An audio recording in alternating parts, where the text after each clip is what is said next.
Buenos días, muchísimas gracias. Es un enorme placer encontrarme aquí de nuevo. Creo que han pasado 10 años desde que tuvimos el primer contacto, que fue en el 2014, y es un recordatorio de aquel año tan maravilloso que pasé en el 23 con todos ustedes durante 6 meses en el sabático. Señor vicerrector, señor decano, claustro de profesores, compañeros, amigos y amigas. No hemos dejado durante este tiempo la colaboración. Se han seguido haciendo publicaciones y proyectos conjuntos y hay un tema fundamental que es el de salud y medio ambiente. Tengo que decirle a ustedes que fue una satisfacción enorme estar con ustedes aquellos meses en el año 23, porque se abrieron nuevas visiones de un mismo problema, tanto por el contacto con las facultades de veterinaria, con los grupos de agronomía, eh, con ciencias de la salud y enfermería, con medicina. Hubo un contacto multidisciplinar que ha sido muy interesante y que nos ayudó a reforzar el mensaje que veníamos dando, ¿no? Estamos ante un problema importante de salud pública que hay que abordar de forma valiente y en donde vemos muchas veces los enormes retrasos que la propia administración, la administración europea en nuestro caso, y supongo que la administración panameña en el suyo, ponen para que se tomen medidas preventivas o medidas correctoras. Creo que desde la academia y desde la sanidad es donde hay que levantar la voz y decir, no, esto no está bien. Vengo ahora mismo de una conferencia internacional en Colombia, que era en la ciudad de Cali y se dedicaba a la agricultura y ganadería regenerativa. No entiendo muy bien de agricultura y ganadería regenerativa, recuerden que soy radiólogo, pero bueno, en cualquier caso, lo que yo tenía que contar en esa conferencia inaugural era que las cosas no pueden seguir como están. Cuando nosotros decimos que el 100% de las madres panameñas tienen un surtido de pesticidas en la leche materna, no hacemos nada más que confirmar lo que ya sabíamos para las españolas o para las alemanas, ¿de acuerdo? Ustedes no son diferentes. La exposición ha ocurrido, esa exposición es universal. Los sistemas actuales de producción, en el caso de alimentos o de cosméticos o de plásticos, es absolutamente descabellado porque ha contribuido a la población de los más inocentes, que es de la población general, población que no está vinculada laboralmente con esas exposiciones, pero que nosotros a través de los estudios tan sencillos como es la biomonitorización, ya lo hemos puesto de moda la palabra, la biomonitorización es medir qué tiene la gente en la orina o qué tiene la gente en el pelo o en la sangre. Y cuando vemos que todos tienen de todo, pues enseguida se da uno cuenta de que los sistemas de protección no han funcionado. Y es desde academia de donde tienen que salir ese tipo de voces, ¿no? Que ayuden y que le den coartada, como ayer en Colombia, a los productores para cambiar los sistemas o a la administración para decir que hay que legislar de forma más estricta. Para hacer la presentación, por favor. Tengo una presentación PowerPoint muy orientada a lo que vine haciendo aquí en el año 23 y voy a pasarla rápido porque quiero que no sea muy pesada. Bien. Convenimos en este título, actualización de disruptores endocrinos.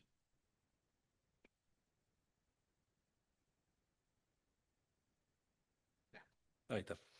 Desde pesticidas hormonantes activos a microplásticos, tengo que decirle que hemos hecho un adelanto importantísimo en la exposición humana al plástico, puesto que se ha puesto terriblemente de moda el determinar la presencia ambiental de fragmentos de plástico, con que de eso le dedicaremos al final una parte importante. Agradezco a las diferentes instituciones que financian todo esto. Son siempre instituciones públicas y dinero público. Siempre que empiece una conferencia, señalo al público y le digo, cuando vayan ustedes ahora en el mes de junio a declarar sus impuestos y vean que le han sacado una mordida del 34%, digan, ¿y qué harán con ese dinero? Y digo yo siempre, me lo están dando a mí para investigar, porque es investigación pública competitiva con fondos públicos. No se puede imaginar lo agradecido que estoy después de mi vida profesional que todo se haya hecho con dinero público y pagado por los contribuyentes. Eh, me comprometí y nos comprometimos, la doctora Nelva y yo, hace unos años, a dar recomendaciones, ¿de acuerdo? Recomendaciones que se plasmaron en un vídeo y en 2 folletos, que era Libérate de tóxicos, recomendaciones para evitar la exposición. Esas recomendaciones ya van por 100. Y tengo la ilusión de decirle que el 15 de octubre se presenta el libro, continuación del primero, que era Libérate de tóxicos, que se llama 100 recomendaciones para evitar la disrupción endocrina. Como tengo que justificar mi presencia, pues tengo que decirle esto. Esto es un trabajo de la revista Lancet del año 24, en donde analiza en Estados Unidos 25 millones de casos de cáncer. Año 1920, año 1990. Y la gran sorpresa es que no solamente hay más cáncer, que eso lo sabíamos, porque la población es más vieja. Somos más añosos y tenemos más cáncer de próstata, ¿vale? Serán los años. No, no solamente es eso, sino que además hay un aumento importante de la edad de presentación, de tal manera que cada vez es más temprano. Cuando yo acabé la carrera, en el año 77, cáncer de mama era una señora mayor de 70 años con una pupa en la mama que no se le había enseñado a nadie, no fueran a decirle que era mala, ¿de acuerdo? La pupa. Ahora es una chica de 38 años con una lesión de 1 centímetro, probablemente metastásica. Es decir, el patrón de presentación de la enfermedad es completamente diferente. Ha aumentado, ha disminuido la edad, es decir, cada vez es más temprano y cada vez más frecuente. Según esto, 17 de los 34 cánceres, más 9 de los que previamente se había disminuido para la población mayor, han aumentado su forma de presentación. Cáncer va a ser la enfermedad más frecuente para los millennials y para la generación X, y probablemente también para la generación Z, que son los nacidos en el siglo XXI.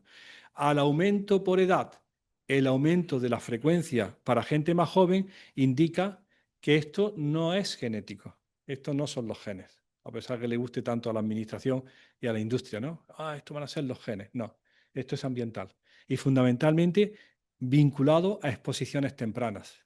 ¿Qué está ocurriendo en la exposición infantil, en la exposición intrauterina o en la exposición en los adolescentes? Dice la publicación de Lancet que si no se hacen estrategias de intervención, esto va a estar muy complicado.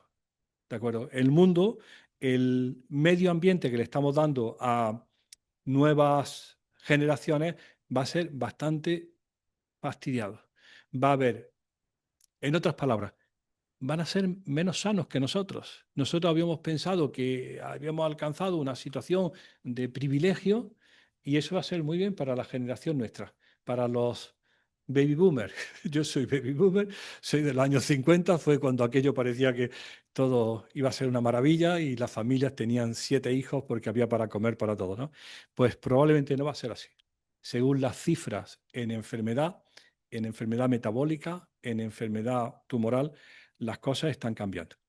Casi todo está vinculado al petróleo y derivados del petróleo son los fertilizantes, los herbicidas, los insecticidas, los fungicidas, los plásticos para los envases, los plásticos para la ropa. No creo que haya nadie en la sala vestido de seda de la China, ni de lino del País Vasco, ni de algodón de Alabama. Vamos todos vestidos de poliéster, plástico, derivado del petróleo. Es lo que ha permitido que nos pongamos trajes con aspectos de señores, ¿no? Pero en realidad es plástico petrolero.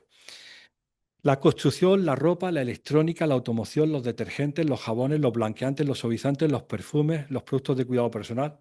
Esto es la producción de plástico en el mundo. Yo vengo más o menos de aquí, lo pongo así siempre amplio para que no se vea, por aquí a la izquierda. Esa es la producción de plástico según la Unión Europea y estas son las previsiones de plástico de Europa. Pasamos de 400 millones de toneladas en el 2030 a 1.800 millones de toneladas. Estamos procediendo a la sustitución de todos los materiales. Alguien va a decidir, señor vicerrector, que este suelo de terrazo, que probablemente lo hacía una ladrillera a menos de 60 kilómetros de aquí, con material de la tierra, que era piedra, pues lo va a cambiar por un suelo de PVC rico en eftalatos. Las mesas ya son de melamina, los muebles ya son de plástico de PVC, el techo ya es de poliéster, las cortinas son también de petróleo. Hemos cambiado la forma de construir, la forma de aprovisionarnos de materiales hasta que la sustitución va a ser completa. Cuando decimos que estamos expuestos al petróleo, en España todo el mundo se acuerda de esta imagen, ¿no? Tú la conociste bien, Nelva, trabajaste en el desastre del Prestige un barco petrolero que reventó en las costas de Galicia y que llevó a esto, a que la costa se llenó de petróleo, llaman allí chapapote, y que iban los voluntarios a cogerlo con un cacito. ¿De acuerdo? Pues esta es la forma bestial de exposición al petróleo, pero la forma habitual es esta. Todos los niños españoles mean todos los días ésteres de talatos, es decir, el ablandador del plástico PVC. Cuando yo le enseño a la gente de qué es esto, digo, esto es PVC, esto es lo mismo que el desagüe de tu fregadero. El desagüe de tu fregadero, el fontanero tuvo que cortarlo con una sierra y parecía que estaba cortando un olivo. ¿Y cómo es posible que esté de esta manera tan flexible? El 20% son eftalatos. Estos eftalatos son tóxicos y están en la orina de todos los niños de toda Europa. Los estudios de biomonitorización en Human Biomonitoring for You nos lo han demostrado. ¿Qué son los disruptores endocrinos? Ya lo hemos comentado durante los últimos 4 años. Sustancias químicas que una vez dentro del organismo modifican las hormonas, alteran el equilibrio hormonal. No hay más de 50 hormonas, el estradiol que comunica el ovario con la mama, o el testículo que comunica la testosterona el testículo con el músculo, y hay, señores, 245.000 compuestos químicos de síntesis en el mercado. Eso reconoce la Agencia Europea de Compuestos Químicos y sus mezclas en Helsinki. Tiene censado 245.000. Ahí tenéis, para hacer la vida moderna. Algunos muy populares que se producen en millones de toneladas, otros mucho más mm, extraños. Pues de esos 245.000 tenemos identificados unos 2.000 que son claramente disruptores endocrinos, es decir, afectan a las hormonas. El bisfenol A del plástico policarbonato, el triclosan de la pasta de dientes de esta mañana, el polibromado de este tejido para que no arda, los pesticidas organoclorados como el DDT que quedan residuales, los phtalatos del PVC, la benzofenona de la crema bronceadora, los organofosforados ya sea en forma de pesticida o retardantes de la llama, obligatorios en el textil para que no arda, es decir, al final son sustancias muy comunes. ¿Qué efectos tienen sobre la salud humana? Nosotros hemos estudiado los que están aquí, fundamentalmente problemas tiroideos. En España, compañeras, la hormona tiroidea es la quinta medicina más vendida después de 4 analgésicos. Es como si toda la población de pronto fuera hipotiroidea, se le parara el tiroides. Ya lo hablábamos aquí en veterinaria con el problema ambiental y las mascotas. Es como si de pronto el tiroides dejara de funcionar y los endocrinos pensando que es un problema autoinmune, esa cosa que le gusta tanto a los clínicos, de echarle la culpa a tu propio organismo. Y digo, pero ¿cómo va a ser que el organismo de la mitad de las mujeres de pronto le haya declarado la guerra al tiroides? Ahora no me gusta tener tiroides. No, cuando hay una hipótesis ambiental muy importante, por ejemplo, para el triclosan. El triclosan, que se lo enseñaba en la diapositiva anterior, este triclosan va a ser prohibido radicalmente en 18 meses por su efecto antitiroideo. Clarísimo, en modelos animales y en epidemiología, pero no se atreve y todavía le están dando vueltas en la Unión Europea cuándo lo van a sacar de la pasta de dientes. Y le dices, tienes que sacarlo ya. ¿Tú sabes el daño que estás provocando?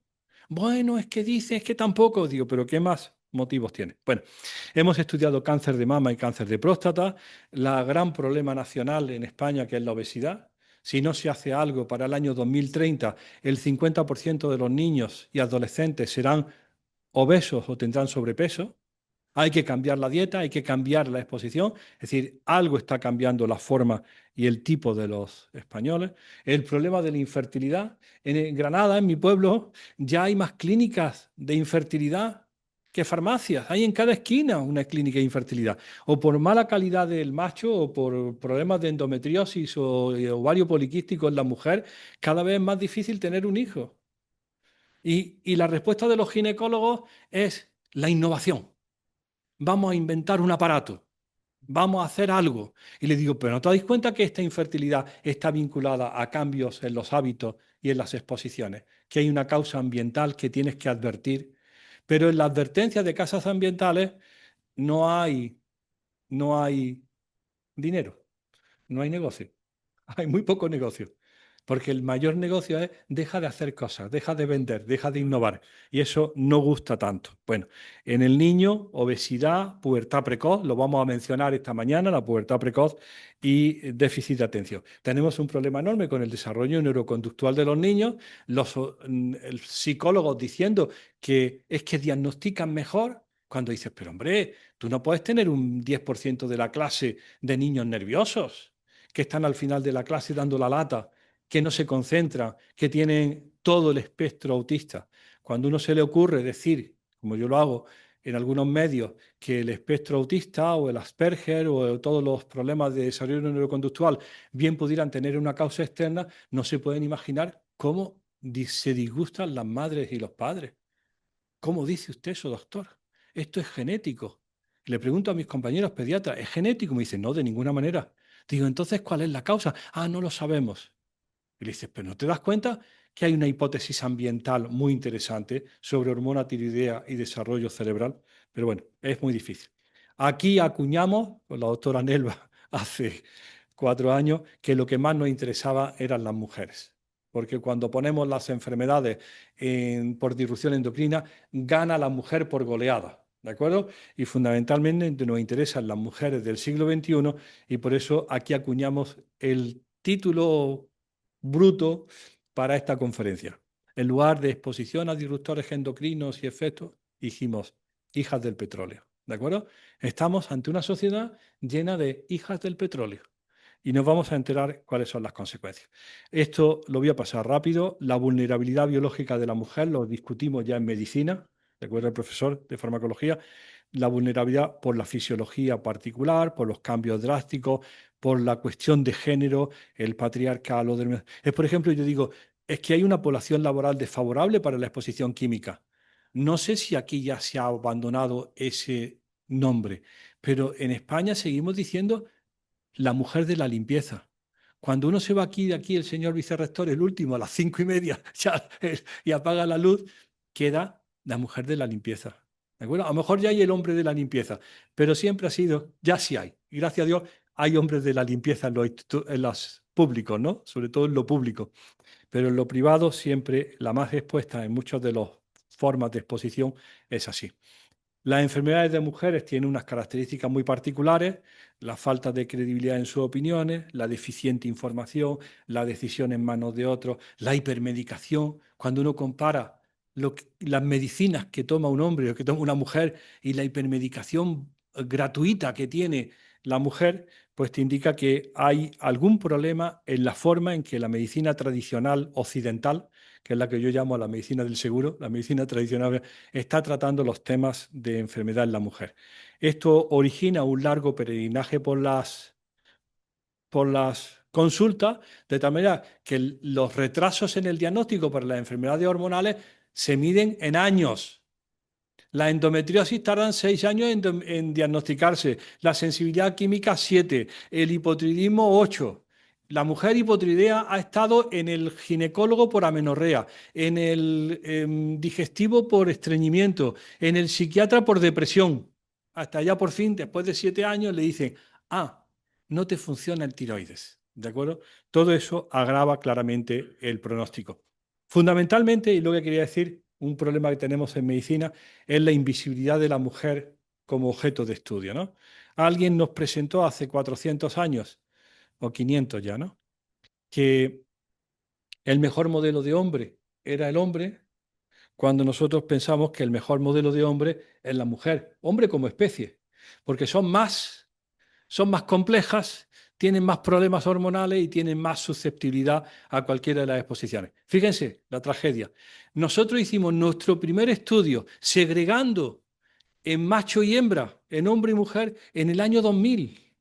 Hasta entonces nos habíamos creído que eran lo mismo, que no hacía falta separar.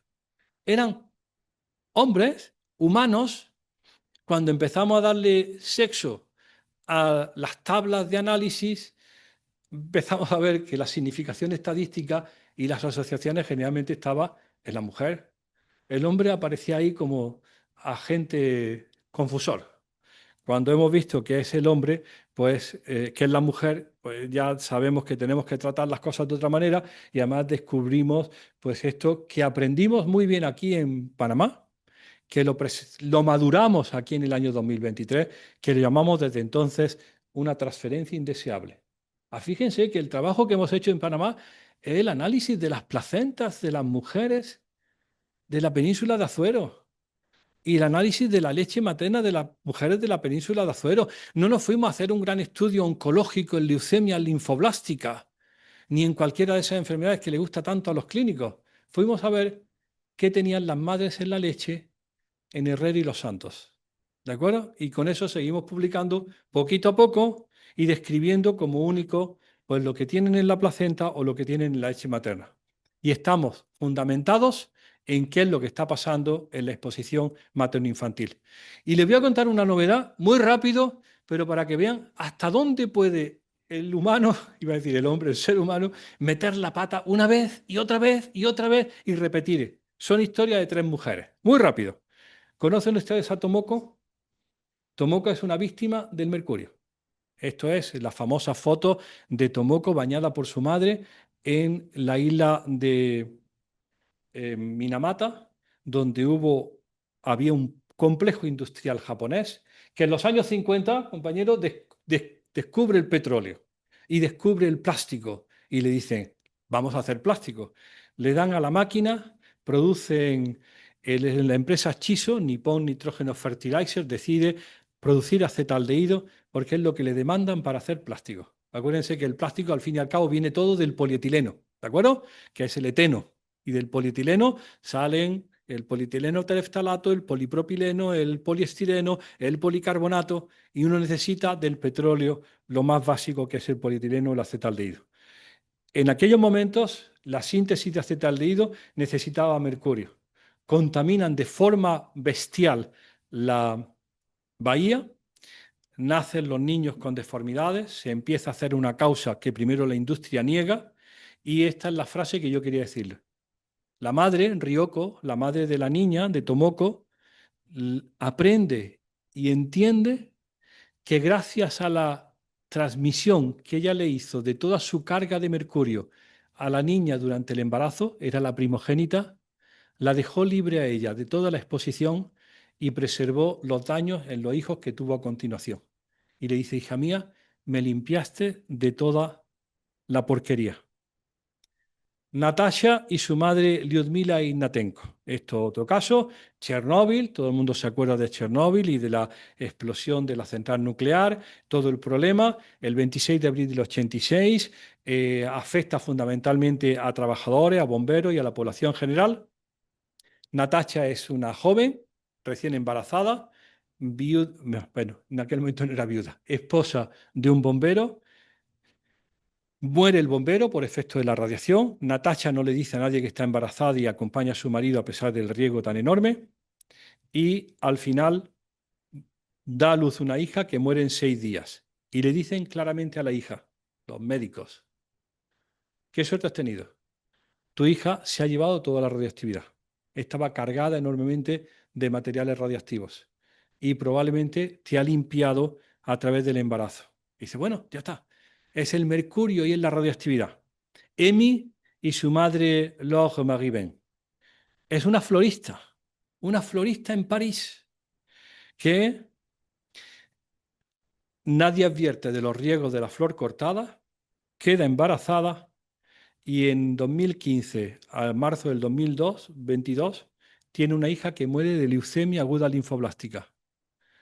La administración francesa reconoce y el fondo de indemnización que esa leucemia probablemente estuvo provocada por la exposición de la madre como florista vendiendo flor cortada. Y ahora tenemos el gran estudio que comentábamos al empezar esto de Holanda, en donde la flor cortada que llegue a Europa, fundamentalmente de Ecuador, Colombia, Kenia y Tanzania, que son los grandes exportadores, un ramo de rosas para San Valentín puede tener 49 pesticidas de media, 29 de ellos prohibidos en Europa. ¿Límites máximos de residuos de pesticidas en flor cortada? Ninguno. Nadie se la va a comer, nadie le ha puesto límite. Y entonces están diciendo, pero también aquí, También a través de la flor cortada estás introduciendo esa forma de producción basada en los derivados del petróleo que tiene un efecto importante sobre salud humana, tanto como para indemnizar a la madre de Emi, porque probablemente sí. Nadie le dijo como florista en París que se estaba exponiendo de forma masiva durante el embarazo a los pesticidas de la flor cortada. Bien, esto me sirve a mí para decir, bueno, vamos a ver cómo está ocurriendo la exposición de las personas. Y voy a ir muy rápido porque no quiero que aburrirle. Voy a ir con una lista enorme que yo pasaré casi a diapositivas. Si alguien tiene interés en alguno, lo paramos.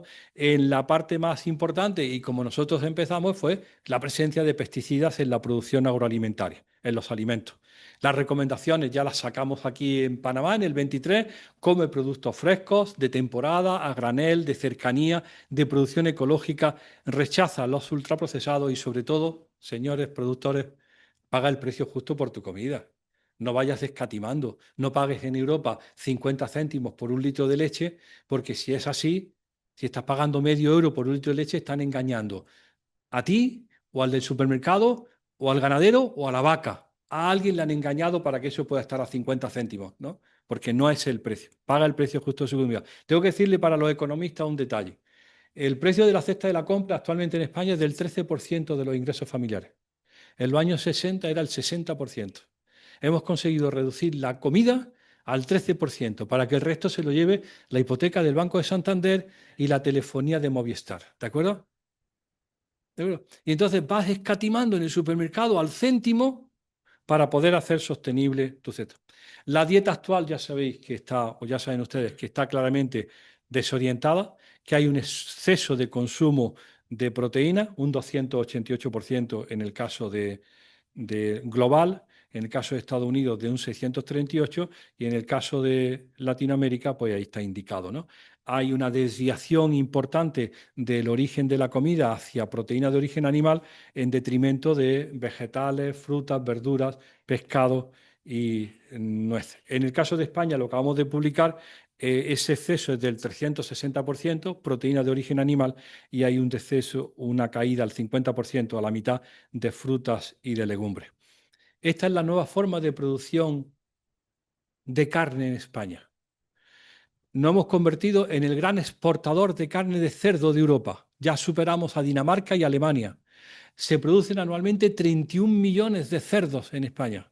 31 millones de cerdos. Y uno se imagina que con 31 millones de cerdos y 40 millones de españoles, los cerdos van a estar corriendo por las calles, ¿no? Uno va a ir de Madrid a Barcelona y va a ver que las piaras de cerdos, mentira, no se ven. Esta es la nueva forma de producción de cerdo en España. Intensivo. Desde Lérida, que es en Francia, hasta Almería, que es en el Mediterráneo, una línea entera de todo el país en la parte más desértica, eso lo han pintado de verde, nunca ha sido verde, eso es amarillo, eso es desierto, de cerdos estabulados, granjas con 1 millón de cerdos que comen cereal que viene de Latinoamérica y producen una carne que va a China. Somos, no sé si esa palabra se utiliza en Panamá, el chiquero. Pues somos el chiquero de China. La palabra es bonita, ¿no? El chiquero de China. Es decir, cerdos que nadie ve, cerdos que comen maíz o lo que sea, de lo que viene de otro país, dejan allí el pipí, los purines contaminan el agua y acaban alimentando a China, que es el gran comprador de esto. Es decir, esto no puede ser la forma de producir cerdos, ni producir carne. Entonces, cuando dicen los más de izquierda en Europa, no podemos seguir produciendo carne así, sale alguien diciendo, yo me comeré un chuletón de ternera cuando quiera. Y le decimos los pobres, nosotros en la vida hemos comido chuletones de ternera, nosotros comemos derivados de carne barata, de cerdo, cerdillo, cerdete, cerdón. Y el lineal del cerdo en los supermercados españoles se pierde en el infinito, entre jamones, jamoncillos, chuletas, chuletillas, todo a precio de saldo. Nos dicen que lo que tenemos que comer es legumbres, y allí están apostando todos por los garbanzos y las legumbres. Bueno, cuando uno va al supermercado, el lineal de las legumbres es un palé de 1 metro que tiene 3 botes de lentejas, 3 de judía y 3 de garbanzos, que son de Estados Unidos, de Canadá y de México. Digo, pero, ¿cómo me puedes meter en la compra de legumbres de importación? Que tus garbanzos pedrosillanos hayan hecho 8.000 kilómetros para que estén en tu mesa. No se producen legumbres en España, están abandonadas. Las que se producen en España tienen apellido y valen a 14 euros el kilo, mientras que estas valen a 1,20. Yo digo, si son garbanzo pedrosillano de Estados Unidos, se tendría que llamar Peter Sitting o algo así, ¿no? Que por lo menos le cambien el nombre, porque uno va a comprar el garbanzo pedrosillano y se imagina pedrosillano, que no sabemos cómo es, con un sombrero y una boina de campo, ¿no? No nos gusta la comida viajera, por mucho que te hayas echado, como digo yo, al kiwi ecológico, porque eres ecologista y quieres comer kiwi ecológico.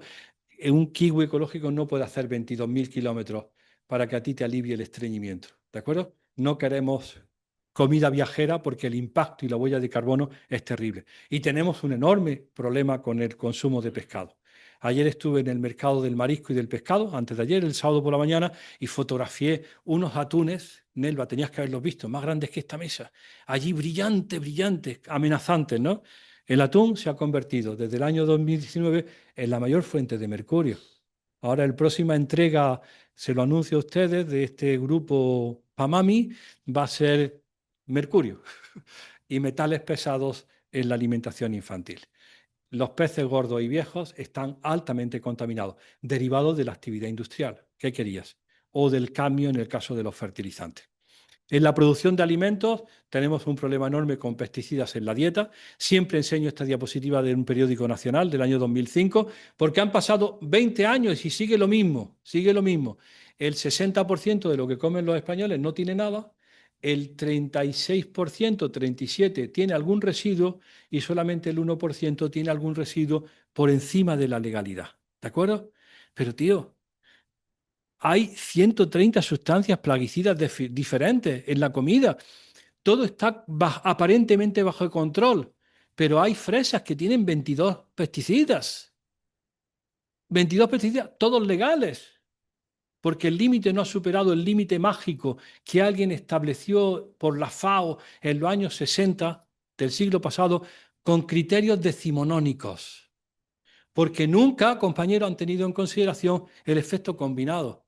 Y resulta que el menú del día te aporta 142 residuos de forma individual dentro de la ley. Individual para lo que tiene cada tomate. Pero es que la ensalada tiene tomate, lechuga, pepino y pimiento. Bien, tenemos un problema, los datos siguen lo mismo. El 37% de los alimentos contienen residuos de pesticidas. En el caso de la fruta y verdura, en España, el 41% de la fruta y verdura tienen residuos de pesticidas, pero solamente el 1,1% fuera de la legalidad. Pero hombre, con un 45% de residuos, al final te encuentras que es frecuente encontrar clorpirifos en las naranjas o, como los otros estudios que hacemos, que el efecto de estos residuos en la orina de las niñas y niños españoles es claro.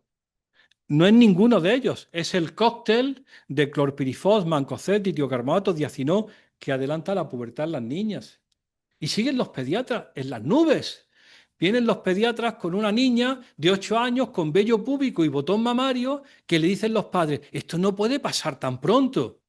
Y le dice el pediatra, será el pollo, porque le suena esa fantasía urbana del pollo estrogénico.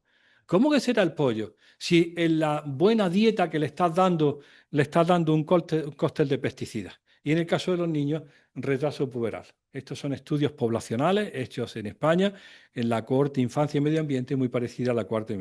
Y cuando vamos a compararnos con el resto de Europa, a ver si es que estamos equivocándonos, hacemos este estudio y se comparan 7 países de Europa y resulta que si la media de pesticidas en la orina de padre, madre y niño, tríos, es de 2 pesticidas por orina en Europa, en España la media es 7. Y el caso de 13 pesticidas es también España. Compañeros, con 79 millones de kilos de pesticidas. 79 millones de kilos de pesticidas en la agricultura intensiva. ¿Cómo no se van a dar estas circunstancias? Y sale la gente a la calle diciendo que no quieren el pacto europeo, porque el pacto europeo del año 24 era que se redujera el producto los pesticidas en un 50% para el año 2030. Y justo antes de las votaciones, la señora baronesa, presidenta de Europa, echa atrás la ley, porque los agricultores están en la calle. Los agricultores están en la calle reclamando salarios justos, y la señora esta decide que lo más honesto es quitar el control de los pesticidas.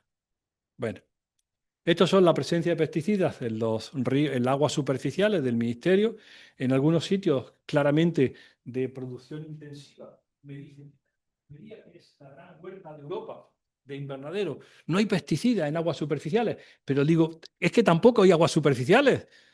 Es decir, es el desierto. Sí, no pueden medir pesticidas, no corre el agua, ¿no? Pero miren la situación o el gran problema de los productos importados. ¿Qué va a pasar con los residuos de pesticidas en los productos importados? La Unión Europea, sobre todo el Parlamento no, el gobierno, decide que hay que bajar los niveles para poder traer trigo de América o de Latinoamérica, porque ya no tenemos el trigo de Ucrania, pero viene con pesticidas y dicen los productores nacionales que cómo es posible que entre un trigo o un cereal producido con unos criterios menos estrictos que los propios en Europa. Bien. ¿Esto es una tragedia? No, no es una tragedia. José Luis Domingo ya tiene 74 años, es compañero mío, se acaba de jubilar en Barcelona y en Tarragona tiene un grupo de experimentación, bueno, y hace publicaciones tan sencillas como esta. Llama a 32 amigos y le dice, a ver, mean en un bote, y mean en un bote, y le mide 120 residuos de pesticidas. Y ahora durante una semana los pone a consumo ecológico. Ahora vaya a comer bien. Mirad la caída. En una semana. Son pesticidas no persistentes. Están en la comida convencional, en la que está producida con un exceso de contaminantes químicos. Pero si cambias, dejas de mear pesticidas. En una semana no tienes que irte a Darién, yo por algún sitio lejano, ¿no? No tienes que emigrar. Simplemente tienes que saber quién es tu productor y qué va a consumir.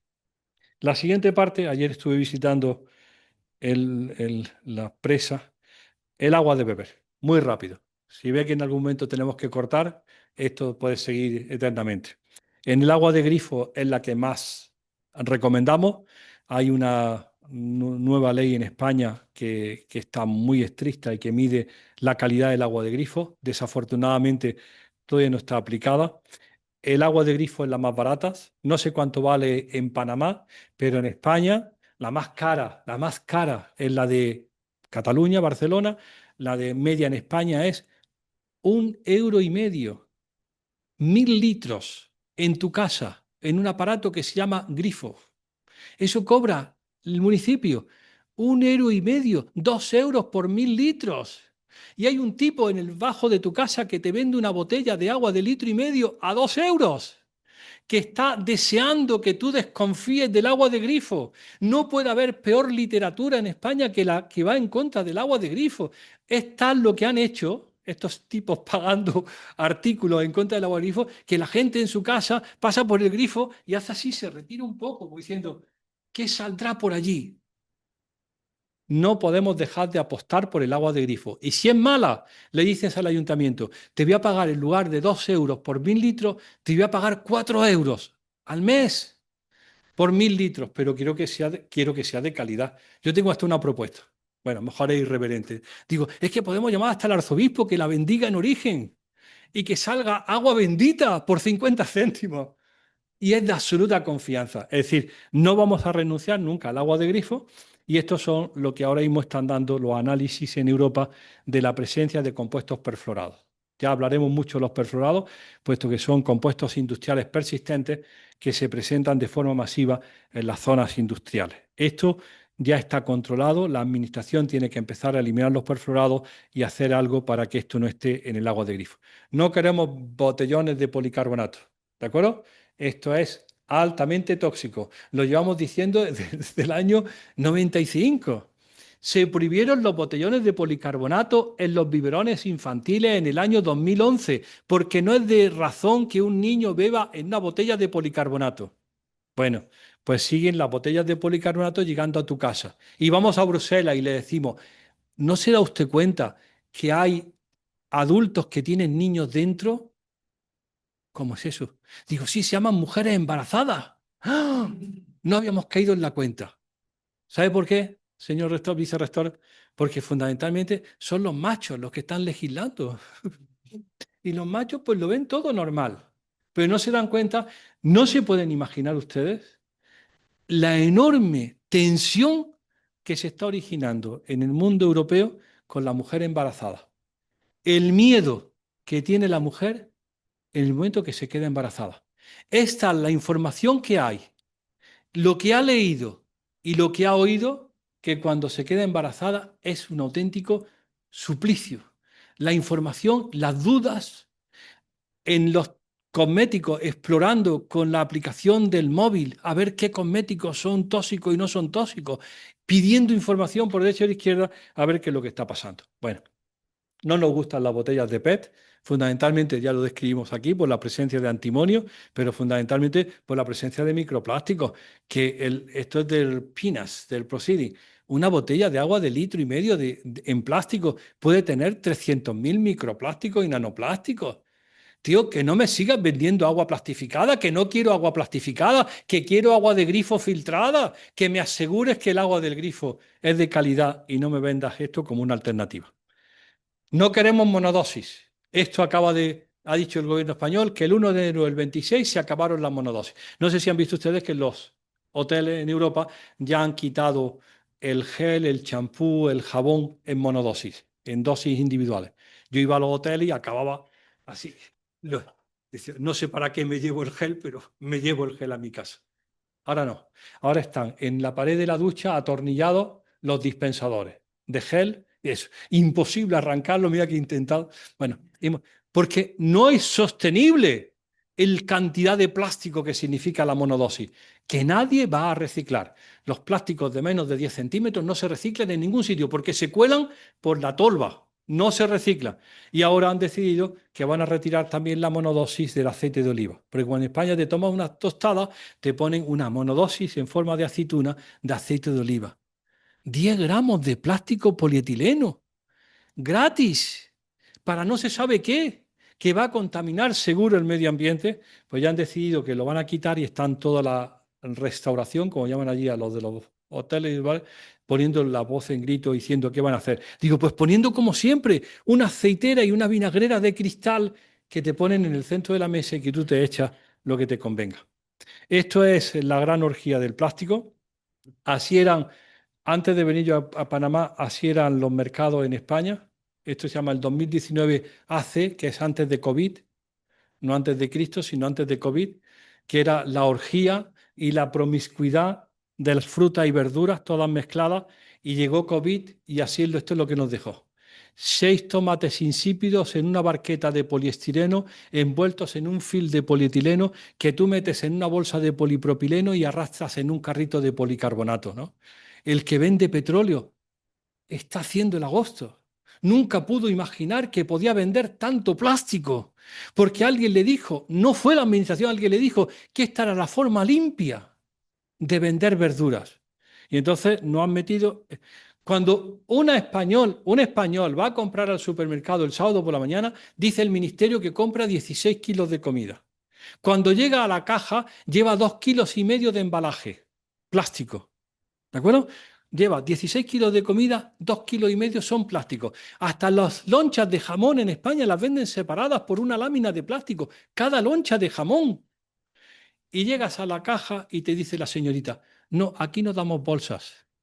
Y le dices, pero si ya llevo 2,5 kilos de plástico, dame una bolsa, por favor. Y dice, no, no, aquí no damos bolsas. Es decir, ha sido de un abandono total, o esto no, esto ya es para un arenque en un envase individual a 60 céntimos, ¿no? Bien, estamos en contra del plástico en sus aplicaciones alimentarias, en el recubrimiento interior de las latas de conserva, que por fin van a quedar prohibidas. Compañera, esto lo publicamos en el año 95 y va a quedar prohibido el 31 de diciembre del 2024 y se han pedido 18 meses más. No queremos recibos de caja con bisfenol A, No queremos vasos de cartón de ninguna de las maneras que sustituyen a los vasos de plástico. Los vasos de plástico eran reciclables, los vasos de cartón son completamente irreciclables porque son un envase mixto que tiene un recubrimiento interior de plástico. Nadie le va a quitar el plástico al cartón. No queremos vasos de cartón para el café, queremos que todo el mundo venga con su tazón, con su taza, con su Mac. No queremos pajitas de perfluorado, no queremos bolsas de té de poliamida, de nylon o de poliéster, porque cada una, nuestra compañera Laura Serrano la acaba de publicar, cada bolsita de estas nuevas de té que sustituyen a las de celulosa libera 1 billón de nanoplásticos en cada infusión de té. ¿Qué necesidad hay de eso, no? No queremos que George Clooney se siga haciendo rico vendiendo cápsulas de aluminio que nadie va a reciclar. Ahora, por pura vergüenza, Nestlé va a instalar en los supermercados chic, en la boutique del Corte Inglés, una cajita para que la gente bien devuelva sus cápsulas de café. Venden trillones de cápsulas y van a poner una cajita para recogerlas. Bueno, como sabemos y como hemos publicado y como vamos a publicar en breve, el aluminio es el contaminante más habitual en la leche materna. No queremos sartenes antiadherentes, ni de las nuevas ni de las viejas, porque son claramente, como dice aquí, las francesas sí que se pegan, porque son perfluorados. Ahora hemos añadido esta noticia nueva, los plásticos fritos no solamente son los perforados, sino lo que liberan de plástico. No queremos moldes de silicona, ni siquiera silicona platinum. La silicona ya está denunciada por el gobierno danés. No solamente libera plásticos, microplásticos y dimeticona d 4 y d 5, sino también todos los aditivos del plástico. No queremos tablas de cortar plásticas, la administración empeñada en que ningún ganadero, ningún carnicero tenga plástico, cortes de madera, porque es terrible, se van a contaminar, va a haber bacterias. En nuestra casa queremos tablas de madera. Las vamos a limpiar, prometemos limpiarlas después de cada uso. No queremos que meterle más plástico a la comida. No queremos plástico en el supermercado. Está prohibido en Europa el plástico de un solo uso. Platos, cubiertos, vasos, tenedores, cucharas. Y va uno al supermercado y siguen estando allí. Diciendo, pero ¿cómo que están aquí? Ahora pone, me puede usted usar hasta 7 veces. Son los mismos de siempre, pero ya no se llaman single use. Ahora se llaman vivo, tengo 7 vidas. No queremos envases de plástico, no queremos el reciclado del Tetrabric en forma de una cosa nueva asquerosa que se llama polial, que es el aluminio junto con el polietileno para reutilizarlo. Y por supuesto apostamos por el reciclado y la reutilización. La clave es reducir, reutilizar y reparar. Mañana tendremos ocasión de comentarlo con el grupo ANCON, pero fundamentalmente olvidaros del reciclado. La clave es la reducción, la reutilización y la reparación. Y si queremos, en el textil, llamamos zurcir. Empieza a zurcir, pero no vuelva a seguir consumiendo de esa manera porque esto es claramente insostenible. Como dice en el periódico francés, dice la señora, me da una pescada y dice, sí, aquí la tiene. Dice, ¿y la bolsa? Y le dice el pescadero, la lleva dentro. ¿De acuerdo? El plástico ya está dentro. No queremos plástico en el microondas, no queremos perfluorados en las palomitas de maíz, que es una de las formas más estúpidas de exponerse a los perfluorados. No queremos la comida ultraprocesada como esta, ¿no? Que es la patata metida en el microondas, envuelta en polietileno. Resulta que lo describen los científicos, el polimerizador del polipropileno pasa a la patata, se encuentra con el almidón y polimeriza el almidón y hace un compuesto nuevo. Y le dedican 4 páginas en la publicación a describir esa nueva espécimen químico no conocido por la humanidad. Digo, ¿y tú preocupada porque eres alérgica a la lactosa? Y metiendo tus patatas en el microondas. Bueno, no queremos microplástico en el chicle, no queremos microplástico y plástico en el comedor escolar. Francia lo consiguió el 1 de enero del año 2025, después de 7 años de gracia, ya lo ha aplicado, guillotina a cualquier plástico que vea en el comedor escolar, en el transporte, en la preparación, en el servicio o en el postservicio de la comida en el comedor, desde la guardería hasta la universidad. No plástico en el comedor escolar. España no lo ha conseguido todavía. Siguiendo con esto, paramos ya. porque esto es largo. En todo caso, les quiero comentar que hay un apartado que tendremos ocasión de comentar, que es dedicado a los cosméticos, que hicimos aquí un estudio importante sobre la composición de los cosméticos para dar algunas recomendaciones, sobre todo sobre las dimeticonas, los parabenos. Esto es un problemón enorme. Francia lo ha declarado profesión de alto riesgo, las manicuras, por el manejo, por esa gente joven que está manejando productos químicos, solventes, polímeros sintéticos durante 8 y 10 horas de trabajo en un ambiente cerrado, ¿de acuerdo? Los cosméticos y los perforados, los filtros, el triclosan como antitiroideo en los pastas de dientes, el hilo dental y los perforados, las resinas epoxi, el cóctel cosmético. Tengo que decir, quizá esto sí valga la pena, el 23, el 25 de septiembre del 23 ya se prohibió. Está prohibido en Europa los microplásticos formulados en cosméticos, fundamentalmente donde se utilizaban por su carácter abrasivo, sustituyendo a los minerales y a la avena, en los detergentes, en los suavizantes, el ejemplo, en la purpurina, aquí se llamaba escarcha. La escarcha, cuando hay que explicarle a los estudiantes qué son los microplásticos, le dices, pues la escarcha que acabas de comprar son microplásticos de polietileno, generalmente teñidos. Están prohibidos en los juguetes, en las medicinas y fundamentalmente, voy a pasar en un momento que quiero que lo vean, están prohibidos, porque me parece muy, muy relevante, aquí esto es tu ciudad, en esto. Esto es un verdadero problema de salud pública enorme. A alguien de esos ingenieros tan listos que tenemos en todas las universidades se le ocurrió que la mejor salida de los neumáticos, las llantas, o como llaman ustedes, del neumático, era triturarlos y rellenar los campos de fútbol.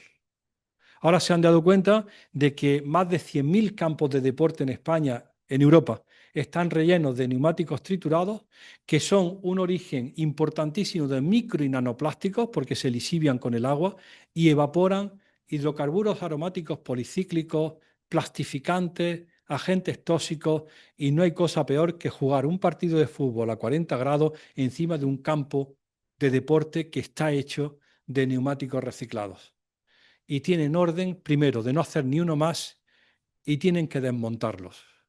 Porque a alguien se le ha ocurrido que la segunda buena salida es hacer parques infantiles. Se tienen que ver la sinvergonzonería del que ha hecho el informe diciendo que la arena es peligrosa.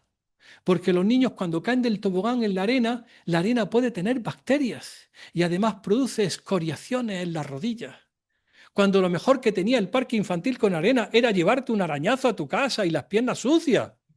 Ahora todo lo están cubriendo de neumáticos y de caucho sintético que libera, como ya se ha visto en los estudios que se han publicado, compuestos orgánicos, aromáticos y persistentes. O esta manía, que aquí ya la he visto también en el hotel donde estoy, del césped artificial. El mayor contaminante en el único río del sur de España que lleva agua, que es el Guadalquivir, el mayor contaminante en su desembocadura son fragmentos milimétricos de plástico verde que vienen de la ruptura del césped artificial. Porque alguien ha pensado que queremos ser como Panamá, verdes, y entonces ponen césped verde. Bueno, para acabar con esto, le tengo que decir, y mañana lo veremos, que la gestión de la basura es un fracaso en toda España, en toda Europa y en muchos países. 146 millones de toneladas van a embalaje, es donde más plástico se está poniendo. Después, 65 millones de toneladas anuales van a construcción y el textil se lleva 59 millones de toneladas. Estas son la presencia medioambiental de microplásticos en los pulmones de los pajaritos, que ya están medidos, plásticos en los cetáceos del Mediterráneo, esto es en Granada, y este es un detalle que tendremos que discutir porque es muy llamativo. Menos del 70%, no, menos del 30% del plástico flota. La mayor parte de los plásticos, el polietileno, policarbonato, poliamida, polipropileno, son más pesados que el agua. Es decir, el plástico no está flotando en el Pacífico, ni en los mares, ni en los ríos. El plástico está en el sedimento. Y lo que se ve es una representación escasa de cuánto plástico hay ya fundamentalmente en forma de fibras. Mañana le dedicaremos algo al reciclado de plástico, fundamentalmente porque pasa lo que ha pasado en España. Hemos dejado al lobo al cuidado de las ovejas. El Estado decidió que un grupo, Ecoembes, formado por los grandes superficies, el Carrefour, el Corte Inglés y no sé cuánto, iban a gestionar el plástico. No han suspendido por todos los criterios. Se recicla menos del 40% del plástico, cuando teníamos que estar en el 76%. ¿De acuerdo? Entonces, esto es un problema. Para acabar, ¿por qué no nos gustan los plásticos? Porque son derivados del petróleo, porque son claramente persistentes, no son biodegradables, porque se fragmentan en macro, micro y microplásticos, porque ya sabemos que son bioacumulables y porque hay un riesgo de exposición humana y además son vehículos de disruptores endocrinos, de hidrocarburos aromáticos policíclicos y compuestos orgánicos persistentes, de gérmenes asociados y fragmentos. La evidencia de la exposición ya la discutiremos más adelante. Los plásticos están en la placenta, los plásticos están en el colon, en el hígado, en el tejido pulmonar. En el tejido pulmonar domina el polipropileno, porque nos han tenido durante 2 años con una mascarilla de polipropileno. Yo le pregunto a los alumnos de qué son, de algodón, de lino, de seda. No, son del polipropileno número 5. Están en la sangre, están en la leche materna, están en las placas de ateroma. Este tuvo un enorme impacto este paper porque era clínico y ahora el de marzo de este año está en el cerebro, microplásticos en el cerebro. Y ahora la gente empezando a ver si se relacionan o no con la demencia. Las consecuencias de la exposición están vistas y las conclusiones, si me permite, un minuto más, por favor. No hay poblaciones no expuestas. La exposición más preocupante es para determinados rangos de edad, sobre todo infantil, y la mujer está en la punto de mira. El tiempo de precaución que advertíamos hace años cuando en el año 14 veníamos aquí, tened cuidado, vamos, era anticipatorio. Ya no hay una preocupación anticipatoria, ya ha ocurrido la exposición. Los efectos son trastornos reproductivos, el desarrollo, obesidad, diabetes, cáncer en órganos dependientes y la clave que aprendimos aquí y que creo, vuelvo a recordar, era la multidisciplinariedad. Para nosotros fue un enorme placer poder tener acceso a otras facultades, a otros centros de investigación, porque precisamente de ese intercambio multidisciplinar es donde vimos mayor beneficio. Muchas gracias por su paciencia y por haber aguantado estoicamente aquí a media mañana. Se lo agradezco porque para mí es una satisfacción podérselo contar. Gracias.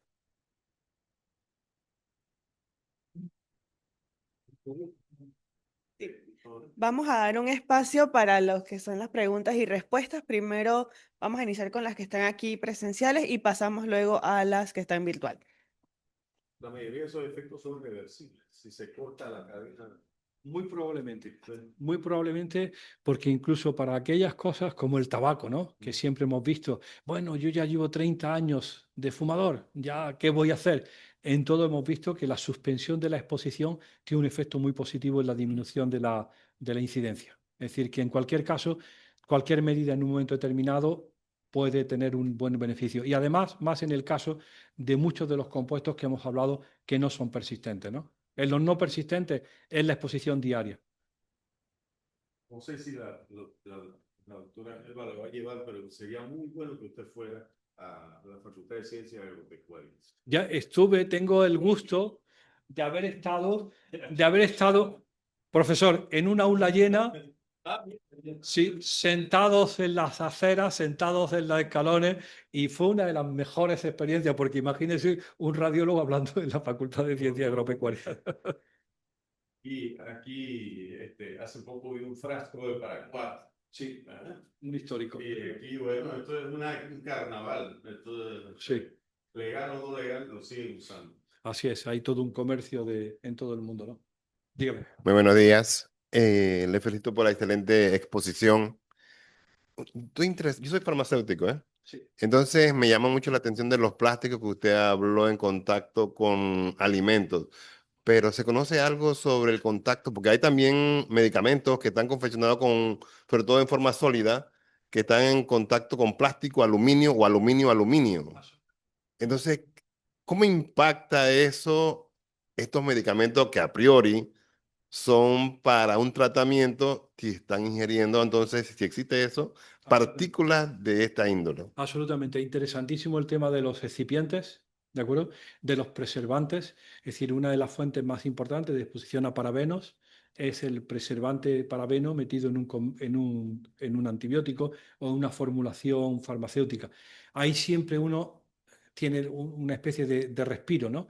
El efecto positivo que se busca con el principio activo probablemente es mejor o compensa o justifica la exposición al contaminante, ¿no? Siempre quedamos con esa situación de consuelo, pero por supuesto es otro sitio para investigar, ¿no?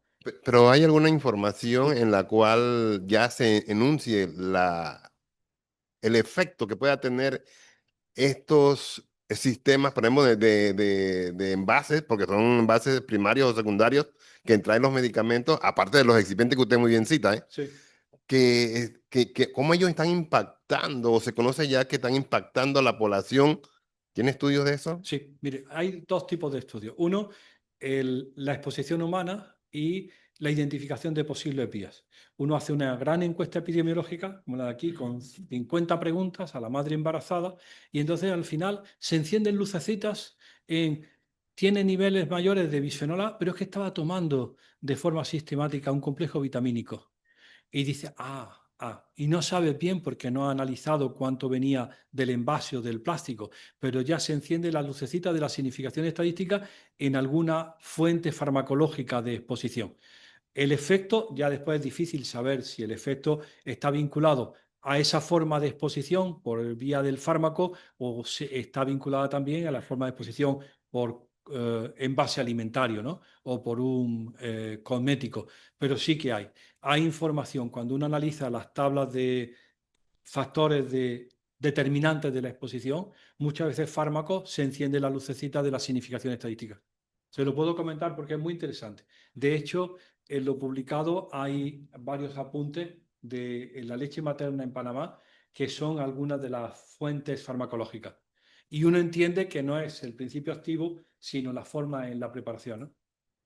Tengo que decirle que hay un asunto muy duro que no hemos conseguido vencer, que es la exposición hospitalaria a contaminantes plásticos. Publicamos en el año 2009 la exposición del niño de muy bajo peso, de menos de 1.800 gramos, a plástico en la unidad de cuidados intensivos pediátricos. Recibió el paper el aplauso y la admiración de la revista, pero ahí se quedó. Ni Palex, ni Brown, ni Johnson Johnson, ninguno ha dicho vamos a vamos a abordar el tema y vamos a disminuir la exposición.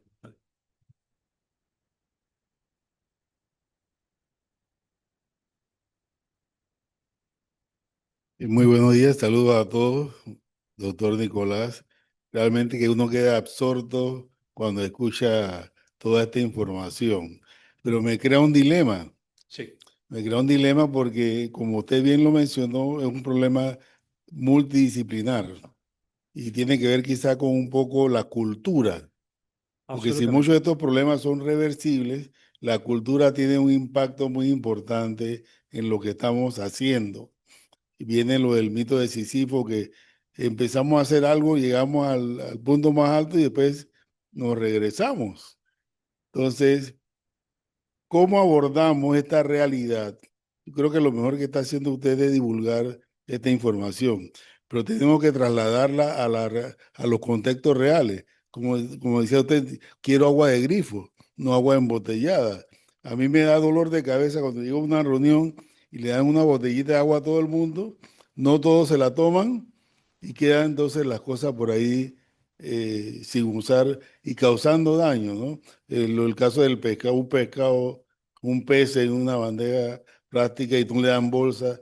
Entonces son problemas culturales. Absolutamente. Ahora, lo que usted mencionaba no recuerdo los lugares, el eje transversal ese que es un desértico hasta Almería, donde crían Cerdos. millones de cerdos, pero es que alguien se los come.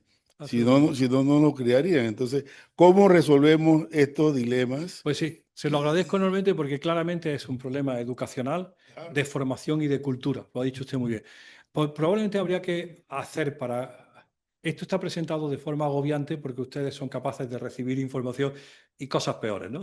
Habrán oído en su vida cosas peores diciendo, bueno, ha venido el tipo de los plásticos, bueno, pero y sabe uno recibir la información. Nosotros tenemos la obligación de dar la información de forma mucho más masticada, más digerida y con recomendaciones que sean opciones posibles, ¿no? Y enseñar a la gente, nosotros tenemos ahí muchísimo interés en el textil, aquí hay que disminuir la forma de consumir textil. Uno no puede consumir textil de una o dos puestas, ir a comprar a $1 algo que no va a durar más de una semana y va a acabar en la basura porque nadie lo va a reciclar. Es decir, tenemos que empezar a dar formación en los foros adecuados en cuanto a qué agua deberías de beber, qué comida tienes que promocionar, cómo tienes que bajarte del consumo excesivo de carne, porque ese cerdo que se produce del norte a sur de España no lo necesitas. Tú te tenías que estar comiendo el cereal que come ese cerdo.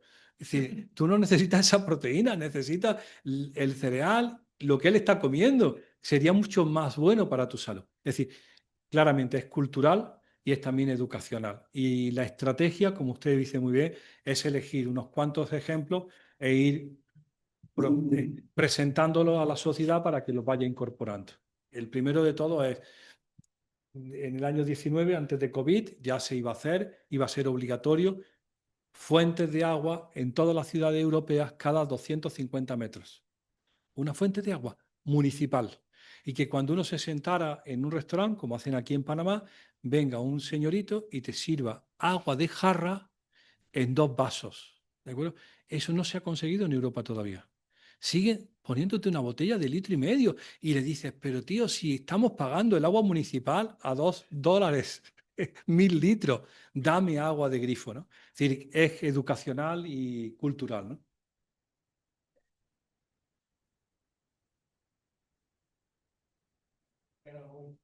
Y muy agradecido por esta explicación. Quiero preguntarle, ¿van a repetir lo mismo que hicieron en Azuero o En principio, como las muestras, sabe usted, los estudios epidemiológicos tienen muestras eternas, pues lo que estamos haciendo es la repetición de la analítica en las mismas muestras que colectamos, ¿no? Porque eso es muy interesante. Están los permisos del Comité de Ética para que esas muestras se analizaran y entonces se analizaron en principio para determinados compuestos y ahora se puede añadir. De hecho, en breve se va a publicar la presencia de perfluorados en la leche materna y no hay por el momento más reclutamiento. Se puede hacer en cualquier momento e incluso serviría muy bien para dos cosas: las diferencias temporales con respecto al reclutamiento inicial o las diferencias geográficas buscando otra población menos rural. Aquí era una población claramente rural, en los dos hospitales, Castillero y en Las Tablas y para San Cazallas eran medios rurales, para población rural, pero sería muy interesante repetirle una población urbana, ¿no? Algunas veces hemos pensado hacerlo en el Santo Tomás, ¿no? Que está aquí y que es puro urbano, ¿no? A ver si las exposiciones son distintas o parecidas. Pero por supuesto, en cualquier momento, es una información muy relevante, muy sencilla, muy económica y que la sociedad y la administración la está pidiendo. Si esa información no se tiene, no hay base para legislar, ¿no? Tenemos dos preguntas más. El profesor. No, bueno, era más bien una observación. Por favor. Me llamó mucho la atención lo que usted dijo, que ¿cómo le digo? El porciento del ingreso dedicado a la comida en Europa había disminuido Así es. sustancialmente. Solamente porque, bueno, ya usted debe haberse dado cuenta. Aquí el salario mínimo es $635 en la ciudad, en Sí. el campo un poquito menos. Y la canasta básica consume entre la mitad y el 66% Así es. del ingreso. Así ¿no? es. Aquí es más fácil, más barato y más asequible a la gran mayoría comprar comida ultraprocesada de supermercado, porque ir a hacer la compra en los mercados como se hace en Europa y en otros lados, o en América del Sur todavía en muchos lados, que se resulte más barato que ir al supermercado, aquí no. ¿Por qué? Porque no tenemos una producción suficiente, pues, un mercado pequeño y no hemos, aquí este país sí es regido por la clase la burguesía importadora, pero no me sé los términos que a alguna gente le molesta, pero eso es lo que es. Aquí esto es un país comercial que no produce al suficiente alimento en Entendido, volumen entendido. suficiente, Fíjese, ya que estamos obligados a comer comida mala. O sea, el común del panameño, el panameño trabajador, desayuna, para comenzar, que ni siquiera hace las 3 comidas diarias en muchos hogares. Y lo que come es lata, básicamente, o frituras por la calle. El problema de la alimentación en Panamá es una bomba a punto de estallar eventualmente y se va a expresar como una crisis sanitaria seria. Y usted entra al supermercado, bueno, usted debe haber entrado a los supermercados. sí, por supuesto. Apoteosis de porquería. Por supuesto. Yo iba al Rey y compraba todo el Corte Inglés, como si estuviera en España. Compré una bolsa ayer de arroz. Sí. Y olía el plástico donde estaba el arroz contenido olía raro, ¿no? Sí. Sí. Pues le agradezco enormemente. Sí, le agradezco la observación y realmente ahí es donde tenemos más que hacer. Los sociólogos presentan que esa caída del 60% al 15% es todo un avance social, pero está claro también que esa calidad, la calidad de la comida ha perdido enormemente, incluso de la gente que tiene acceso a la comida ultraprocesada. Entendido. Come lo que puede. Sí. Y es malo. Sí. Lo que está comiendo. Fíjese, si tiene un minuto, ¿no? En todas las reuniones que nos invitan, tenemos que empezar diciendo, cuando hablamos de seguridad alimentaria, ¿qué significa por usted, le decimos a Ford, seguridad alimentaria? Seguridad alimentaria es, como dicen los sociólogos, que haya comida en tu plato todos los días, eso es seguridad alimentaria. O seguridad alimentaria es que la comida que hay sea inocua. Porque entonces tenemos dos discursos completamente diferentes. Primero tenemos que asegurar la que usted dice, seguridad alimentaria. 3 raciones de comida dignas. Después ya entraremos en el detalle de si además son inocuas, ¿no? Pero claramente ha dado el dedo en la llaga, ¿no? Por favor. Y una pregunta, cuestión de experiencias, ¿no? Usted habla de los fertilizantes, de los pesticidas, los fungicidas, que es algo muy usado aquí en la producción. Y ciertamente lo mismo que pasa con las medicinas. La gente toma medicinas y las medicinas lo cura, pero al mismo tiempo le altera otras cosas del organismo, ¿no? ¿Cómo equilibrar el uso de este tipo de productos cuando a mano es tan difícil entonces controlar los bichos, la maleza, Sí. que en un momento dado uno de repente tiene que atender en el campo? Fíjese, a ver, mi opinión como sanitario, no como especialista, ni como ingeniero agrónomo, ni siquiera técnico en producción alimentaria. Está claro que en medicina, por el momento, gracias a Dios, lo sabe el farmacólogo, las medicinas se dan ante la presencia de enfermedad. Uno no toma amoxicilina porque va a entrar la fase de gripe o de catarros. Imagínate si a toda la población panameña dijéramos, todo amoxicilina, 2 gramos diarios, porque va a empezar la gripe o va a empezar el problema respiratorio. Gracias a Dios no. Eso sí lo hacen los agricultores. Los de la producción intensiva utilizan todos los tratamientos porque no pueden permitirse que entre la enfermedad, porque si entra la enfermedad es un fracaso total en la producción. Es decir, esos tratamientos preventivos con un insecticida cuando todavía no ha aparecido el insecto, es una locura, es una locura. Y eso es lo que ocurre en la práctica convencional, moderna, de la agricultura industrial. Tratamientos preventivos, con el miedo enorme de que si empieza la plaga, he perdido toda la cosecha. ¿De acuerdo? Entonces, ese sistema no es sostenible. No es sostenible porque está produciendo un impacto enorme ambiental en la contaminación de los acuíferos, la contaminación atmosférica y, por supuesto, el residuo en los alimentos. La mayor fuente es. Pero claro, son precisamente los agricultores y los productores los que tienen que ver si el sistema tradicional antiguo, compañero, para gente que ya no vive. Le pongo un detalle. Por ejemplo, un tipo de 40 años abandona el Banco de Bilbao y dice, voy a ir a las tierras de mi padre que tenía olivar y voy a producir aceite. Eso es muy popular ahora, ¿no? Dejar tu trabajo en la ciudad y recuperar los olivos de tu padre, porque el aceite tiene muy buen precio. Y entonces va y dice, padre, vamos a cultivar ecológico. Y dice el padre, con 70 años, hijo mío, nos va a buscar la ruina.